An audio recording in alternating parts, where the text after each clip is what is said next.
Namaste, Ajay, Namaste. and thank you for joining this online meeting today. Thank you for Yes, inviting me. yes, it's my honor. Really, it's an honor. I want people to know you a little bit more, and also to have your wisdom about yoga, because you're from Rishikesh, and you have, of course, different perspective of actually what yoga means, what yoga is, the way you teach yoga there in India, and it's completely different from the experience we have probably here in the West. And so it's nice this connection because it's for me it's a way to share with people in this side of the globe and bring these two different cultures together through yoga. So maybe Yes, you yes. share a little bit about you first so people knows who you are, when you're coming from, and very basic things, and then we just jump to the first yoga talk, yoga question. Great. My name is Ajay, and I'm from Rishikesh, India. Rishikesh is known for the world capital of yoga. There are many yoga schools here and so many types of yoga. I studied yoga here. I learned yoga, pranayama, meditation, and philosophy also. After learning from Rishikesh, I also taught some of the Asian countries like China. I've visited Vietnam. I spent there 6 years. Then I came back, and now I'm in Rishikesh again, teacher training programs. In Rishikesh, many people come from different countries, east and west. Everybody come here and they learn and explore this yogic culture, Of how the course. yoga flourishes. Yes, the So world yoga, you capital of say, yoga. is the world capital of yoga. So people come here from the world to learn different types of yoga. So now Okay. your question is what the yoga is and Yes, you to share your perspective because so many people is interested in yoga, but now mostly of the people that you probably already know, they see yoga as movement, is exercise or fitness, right? So maybe you can share something and explain what actually yoga is beyond the mat, beyond all this physical thing. first of all, when you hear the word yoga, people mainly connect it with physical exercises. They maybe are influenced by watching it on the Instagram or on the social medias that people are doing some physical stuff, stretching and twisting. So at physical level, it looks more fascinating, but it is not just about the physical body only. Physical body, you can say it's a tool, but the real yoga, you are practicing these poses, asanas, but you are connecting to your body, you are connecting to your breath, you are connecting to your mind. So when you move in the yoga pose, when you practice sun salutation or any pose, when you practice yoga for 1 hour class, so you are not just focusing on physical body or stretching and twisting, but you are also more focusing on the way you breathe, how your breathing is in yoga. When you stretch, you bring your attention to the stretch, which part of body is being stretched, how your breathing is. So it is more like connecting inside. It takes you inside rather than going outside. You come to know about your body. You come to know about your breathing. You come to know about yourself. So it is more knowing your Body is always a tool, right, for discovering, yes, for observing what's happening inside. And what are those things that, for example, people can observe actually what's happening in the yoga practice, but not just in class. Like yoga, I know because I also practice yoga. And of course, you learn a lot on the mat. We learn poses, we learn pranayama, we learn how to sit, right? We learn a lot of philosophy, but also there is a bigger school when we leave the shala, right? When we step out of the shala and we just are in our daily life, right? So how can you relate those teachings that we learn in the shala to apply actually in our daily life? so that's a very interesting question. Yoga teaches us discipline. When you learn the philosophy of yoga And the first sutra, the first formula in the Yoga Sutra says, which means now the discipline of yoga starts. So the first thing, the foundation of yoga is the discipline. So it is not only disciplining your body, but also disciplining your mind. So it is mainly about becoming mindful. And when we talk about philosophy, so most famous philosophy is the eight limbs of yoga, Ashtanga Yoga of Patanjali, where he teaches yama and niyama like self-control, self-discipline. And in those self-control, self-discipline are like we have to follow non-violence, truthfulness, all these kind of things. And then comes the asana practice and pranayama practice. So here Sage Patanjali teaches us that we have to become more mindful, becoming more mindful of our body, becoming more mindful of our thoughts, emotions. Once you finish your yoga class, you go out, you discipline yourself. It also says in the Gita says yoga karma supausalam, which means skill in the action, being mindful of what you do. So suppose you are cooking at home. So it is not just only cooking, but when you are cooking with the full attention that how much oil you put, how much spices, salt you are putting it, your mind is there, you're cooking with full awareness. That is also yoga. So whatever you do, you are walking and you are walking with full awareness, you are reading a book or you are doing anything, you are cleaning your room, anything that you are doing. So what you need to bring, you just need to bring mindful during that time. When you are cleaning a room, when you are cleaning the room, just become more mindful how you are cleaning. Is there any corner left? So your mind is there.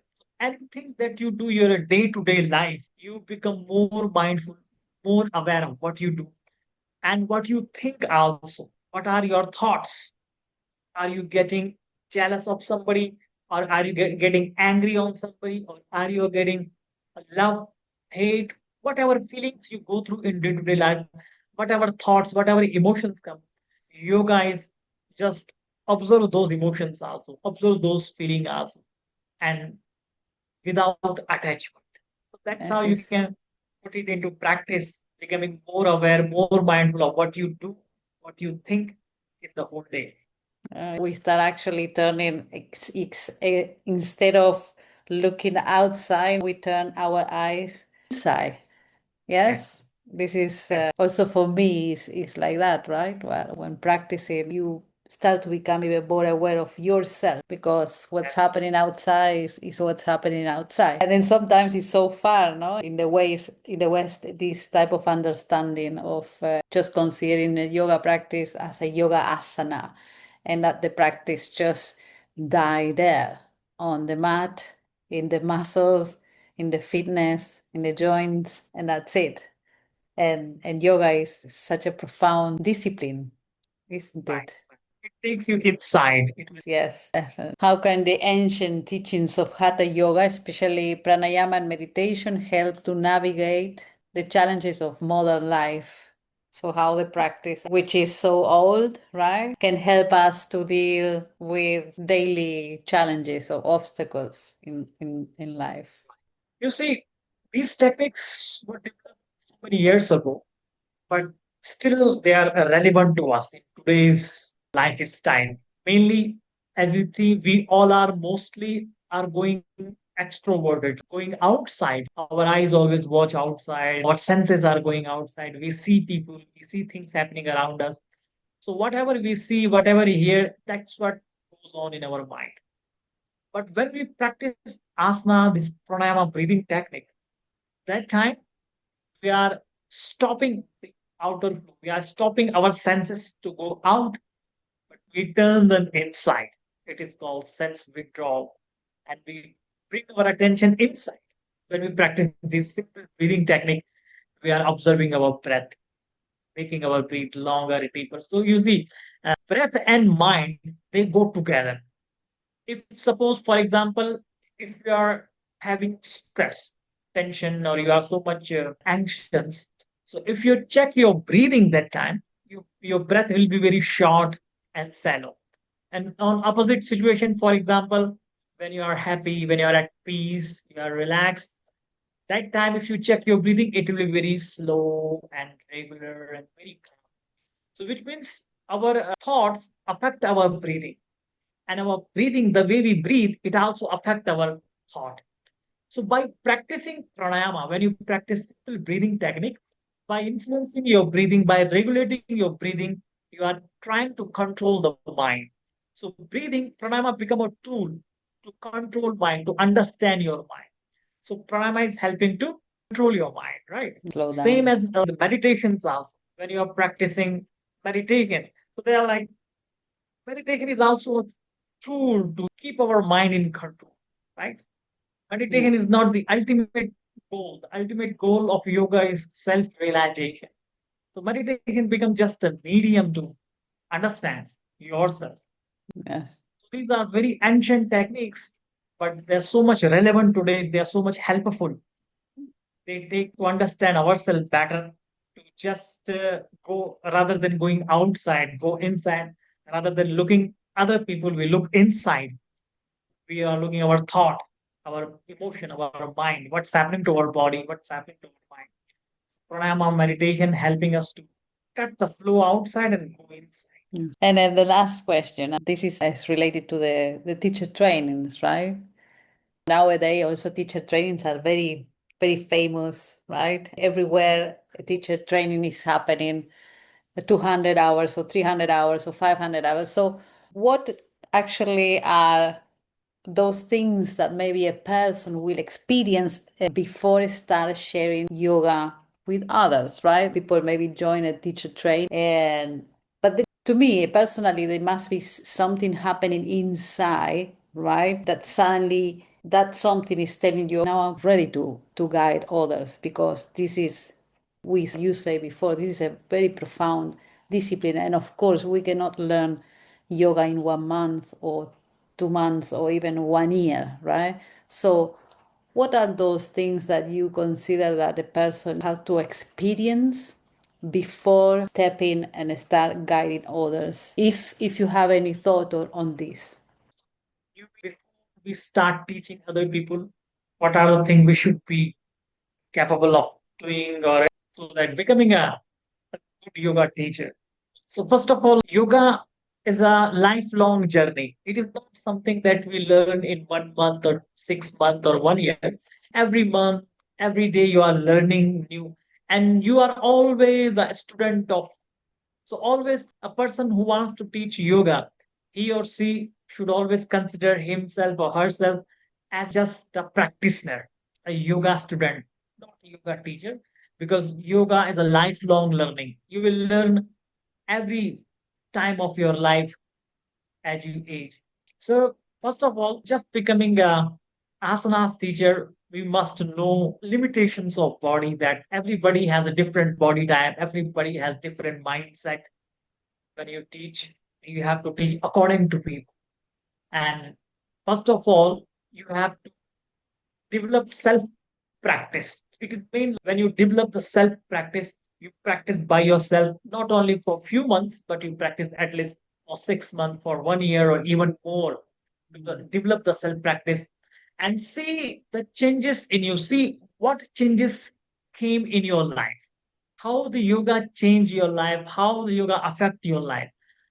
So first of all, if yoga has benefited you by self practice, then only you can actually give knowledge of yoga, because you have experienced the benefit. So yes, yoga has changed my life. And with that knowledge, you have the self confidence that yes, if the yoga has changed my life, if yoga has changed my personality, the way I think, the way I live my life, it is also possible that this yoga can also change other people's life as well.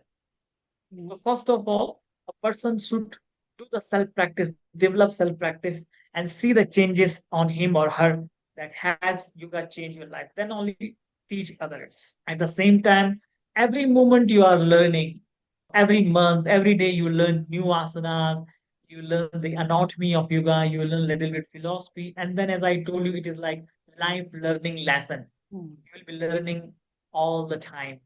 So, yes, a person should be very dedicated, should respect the yoga, And we should always have the gratitude towards the gurus, the master who has given us this wisdom, this knowledge. Yeah, Because it is we should so true, continue. right?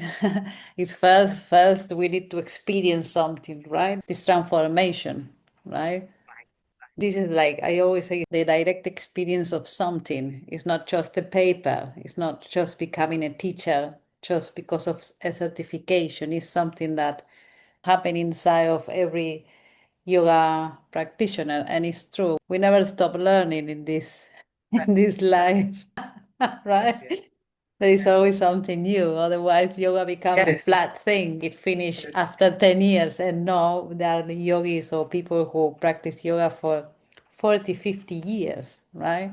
And they still, right? Learn. yes. That's amazing. Well, this was very nice. This was like a Thank you. nibble, I say, like a snack, right? This is, of course, we can keep talking about yoga and philosophy and many Yes, other topics of yoga, but we will continue in the next talks. that's. So, thank you, Ajay, very much for your Thank you so time. much for this beautiful conversation. Yes, yes, and I hope to see you in the next talk then. Thank you. Have a good day. Okay, yes.